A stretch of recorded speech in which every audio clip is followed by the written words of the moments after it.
Hello friends, welcome to my new blog. तर आता ब्लॉगमध्ये मी तुम्हाला दाखवणार आहे मऊ लुसलुशीत चपाती कशी करायची। चपाती तर आपल्याला सगळ्यांनाच करता येते, पण टिफिनसाठी मुलांच्या किंवा आपल्या मिस्टरांच्या टिफिनसाठी जेव्हा आपण चपाती करतो तेव्हा काही वेळा ती चपाती ना थोड्या वेळानंतर कडक होते। तर एकदम मऊ लुसलुशीत ती 2 दिवस जरी ठेवली तरी ती एकदम मऊच राहायला पाहिजे। तर त्यासाठी गव्हाच्या पिठामध्ये काय टाकावं लागतं हे मी तुम्हाला दाखवणार आहे। तर आता मी मीठ टाकून घेतलं, त्यानंतर इथे पीठ चाळून घेते। गव्हाचं पीठ आहे, आटा वगैरे काही नाही।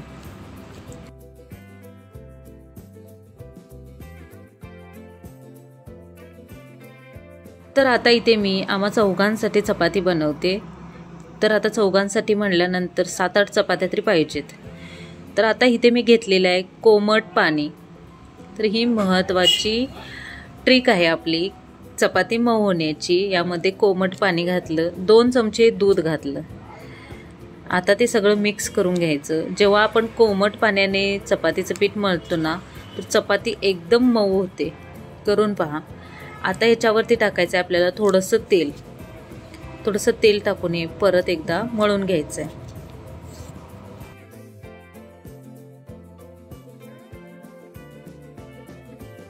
चपातीसाठी परफेक्ट असं पीठ मळून झालेलं आहे। आता हे पीठ मी एक 10 मिनिटासाठी झाकून ठेवते। 10 मिनिटानंतर मग आपण याची चपाती करायला घेऊया। मग तुम्हाला दाखवते की पीठ कशा प्रकारे झालेलं आहे। तर आता इथे पोळपाट लाटणं घेते। हे बघा, पीठ एवढं मऊ आणि लुसलुशीत पीठच झाले। मग आता याच्या चपात्या किती भारी येतील। म्हणून ना दूध आणि पाण्याचा थोडासा वापर करून पीठ मळून ठेवलं ना की खूप भारी चपात्या होतात। तर आता थोडंसं पीठ सुद्धा लावायला घेतलं। जसे आपण चपात्या करतो नेहमी तशाच करायच्यात, फक्त जी मळण्यासाठी होती ना ट्रिक ती तुम्हाला मला दाखवायची होती। तर आता इथे मी चपात्या पटापटा करून घेते आणि तुम्हाला दाखवते की चपात्या कशा झाल्या ती।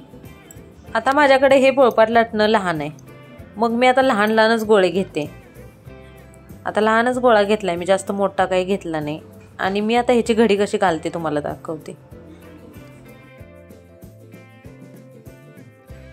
छोटीशी आधी चपाती लाटून घेतली आणि अशा प्रकारे मी तेल लावत असते। ही माझं नेहमीचंच आहे, मी अशीच चपाती करते।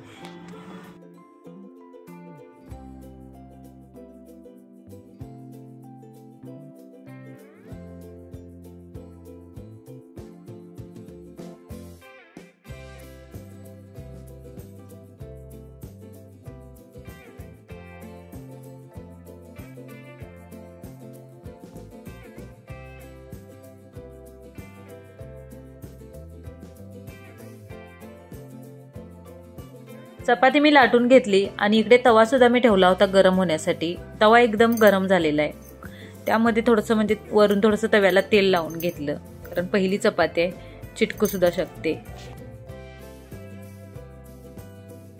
तर आता इथे तुम्हाला समजेल दुधाचा आणि कोमट पाण्याचा काय रिझल्ट आहे तो।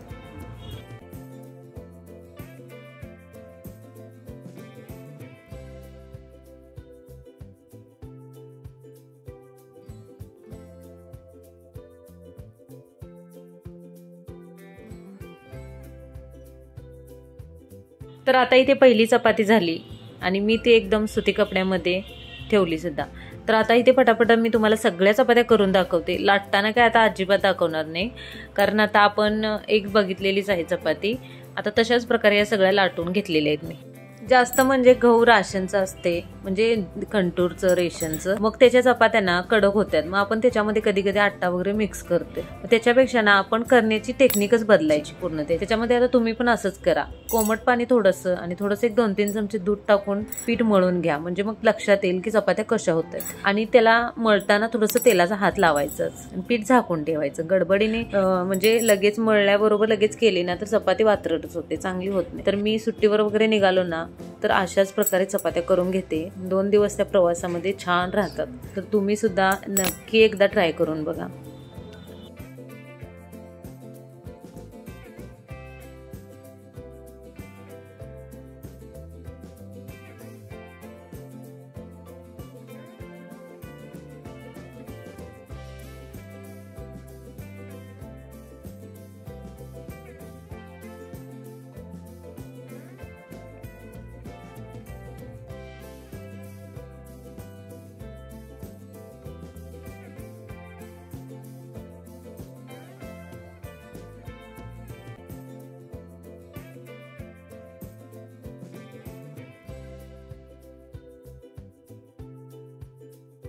काही जणांना चपातीला अजिबात डाग सुद्धा पडू देत नाहीत, पण मी चपाती एकदम खरपूसच भाजते.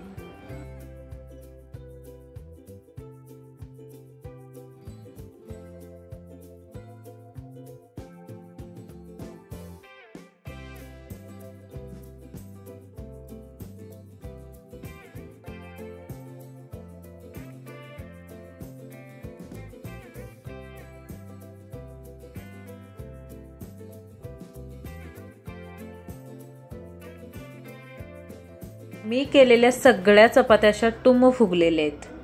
त्यामुळे ना आता मला त्या घरी खायला सुद्धा, म्हणजे मी सकाळी करून ठेवल्या तर दुपारी आम्ही जेवतो ना 2 वाजता, तर त्यावेळी खाल्ल्या तर एकदम भारी लागतील. आता तुम्हाला मी तर रिझल्ट दाखवते.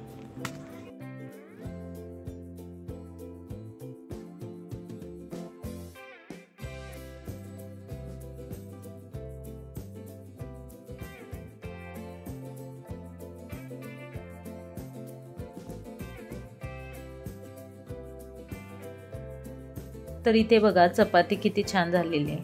आवडली तर लाईक, शेअर, सबस्क्राईब नक्की करा. भेटूया अशीच एक सुंदर रेसिपी घेऊन. Bye bye.